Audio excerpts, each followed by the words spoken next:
Thank you.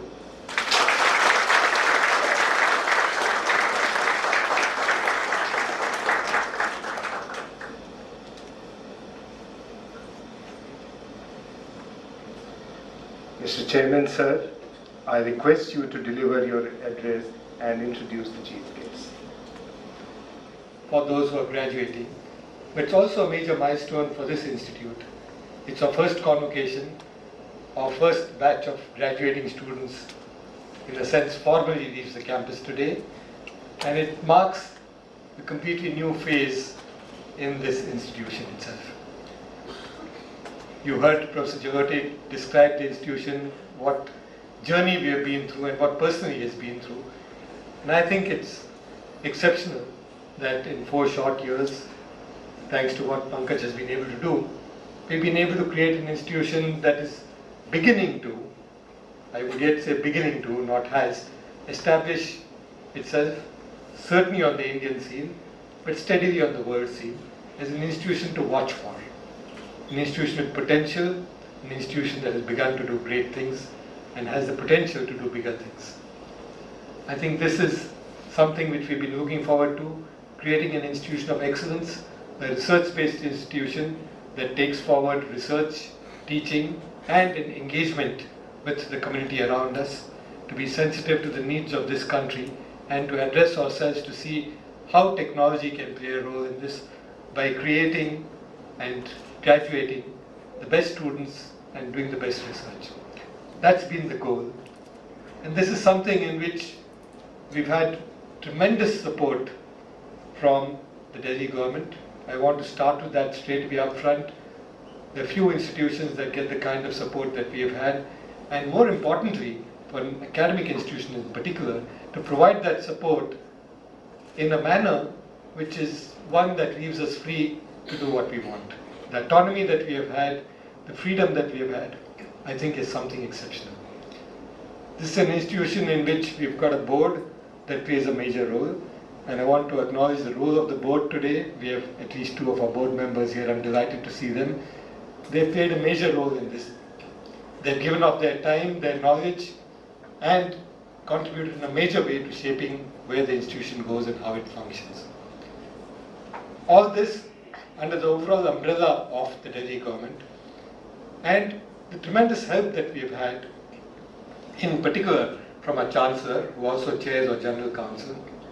He mentioned the obstacles and mentioned the Municipal Corporation of Delhi, amongst others. Those are barriers, and I think Pankaj has a whole list of what he has to go through to get permissions, clearances, approvals, a whole host of things. Inevitable and in many ways necessary. But if our path has been smoothened more than somewhat, it's thanks to our Chancellor, who every time we have gone to him with an issue, a difficulty, a problem, has always given us a solution. And not only given us a solution by suggesting it, but has very often, right in front of us, picked up the phone, spoken to somebody, got something moving. And I think that's been a crucial part of this institution. I mentioned that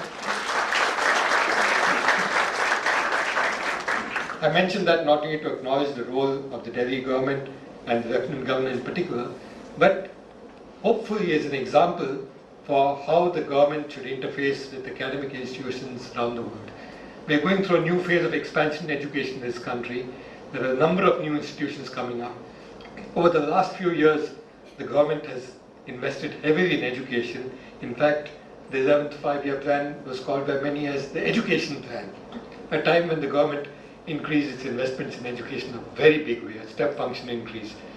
As we begin to create these institutions and make new investments, it's very important that we build the right relationship between the government, which is in many cases the resource provider and the supporter, and the academic community, which very rightly wants to safeguard its independence and autonomy, while necessarily being dependent in some ways for resources in the government.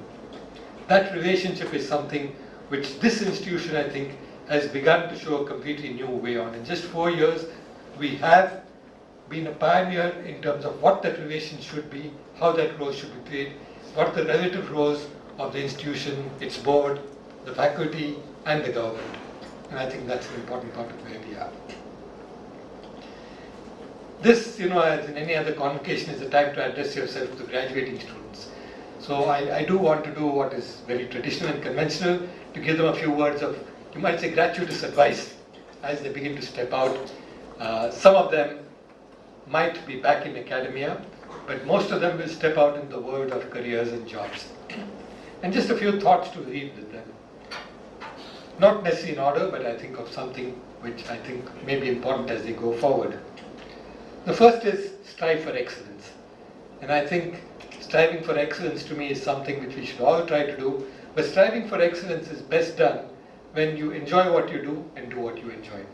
So I would urge them that when you look at what you want to do, pick up something that you enjoy doing, and whatever you're doing, enjoy doing that. That's one way of looking at excellence and getting to excellence. The second bit of advice is to try and make sure that you are a creator of wealth, a creator of happiness, in some way or the other. The Chancellor mentioned what he looks at in this area of those who are value strippers and value creators. I'm in many ways saying the same thing in a different way, that try to create something. Create wealth for the country, for your company, for yourself, no harm in that. But also create happiness, again for yourself and those around you. I think it's an important part of what each of one has both the responsibility and the duty to do. The third, and in many ways overarching all these, is integrity. Again mentioned by the Chancellor. It's a key, especially in today's world, and more so in India, where we read every day horrific stories, some of them not news, that just that they surface more frequently. But we sometimes get cynical and disillusioned. I think it's important for each one of us to moor ourselves personally in values of integrity and making sure that in what we do it with integrity. Integrity is not just financial, it's also professional. It's standing up for what you believe to be right, speaking up when you have to, making sure that your decisions are not influenced by extraneous factors, by what your boss says, by what somebody else wants to hear, but saying what you feel is right, based on your knowledge, your experience.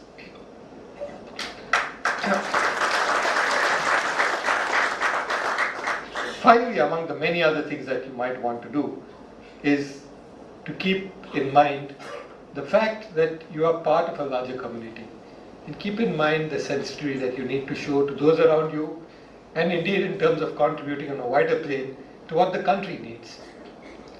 Very often we tend to get slotted in all the jobs, and we do what we have to do, which I think is part of being a professional. But there is a wider world, and we have to be cognizant that we continue to engage with that and contribute in whatever way each one of us can. It will vary with the person, but it's something not to forget to the young people, I would say that. Finally, before I introduce our chief guest, I want to say something which is more true of him than the traditional thing one always says for many such cases, that he needs no introduction. I think in this case it's not only true certainly to this audience, certainly to anybody in this country, but even, I would say, to most audiences anywhere in the world. Mr. Murthy needs no introduction at all, and I'm not going to spend time.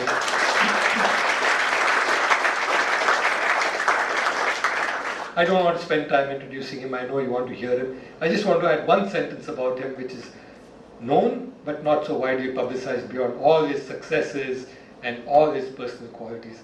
And that is that he's the one person who's shown, I mentioned earlier, integrity, and he's the one person who's shown how values of integrity and deep values of human goodness, in whatever way you want to define them, can be held on to, and you can yet succeed in business. Many people have looked at business in India as being a bit of a quagmire, a marsh which is messy, and you don't want to get into it. For many years when I was growing up, the traditional middle class thing was to stay away from business, because business is murky, it's uncertain, it's a bit of wheeling and dealing.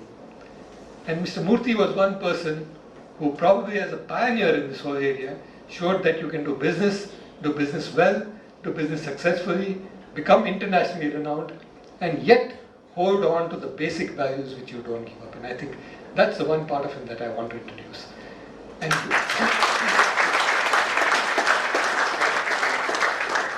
before I invite him to speak, Mr. Murthy, I want to spend a moment in introducing you, not you to the audience, but the audience to you. And I think Pankaj mentioned some of it, I want to reiterate it.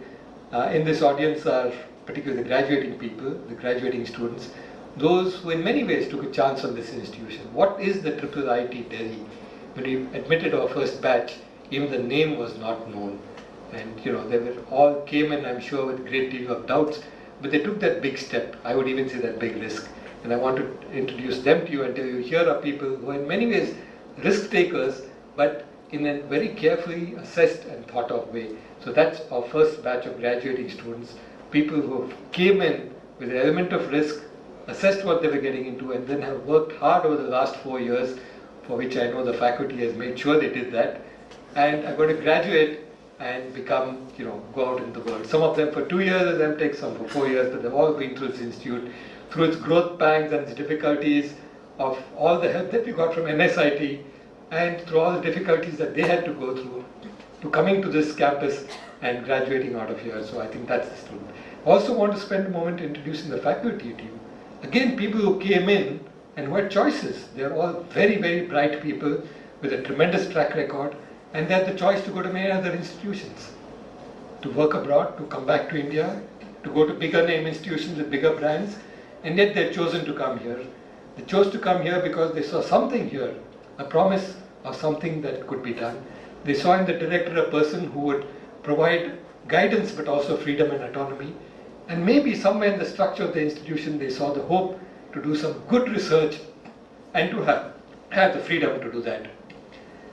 So I want to tell you that this is the faculty that's over the last few years taken this institute forward, has begun slowly to put it on the map of India and slowly on the map of the world. And I think in a few years you will see where we are there.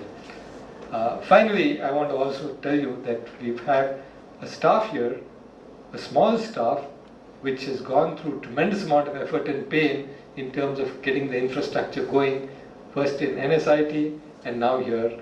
A new campus, as all of us know, if you move into a new home, has all kinds of glitches. It's like your first program and you have endless bugs and you've got to keep debugging them. And the staff here has worked very, very hard, way beyond what you might say is the call of duty, to make sure that the institute functions smoothly and that the faculty and students can get on with their job and that all of us have environments more comfortable. So that's whom you're speaking to, Mr. Murthy.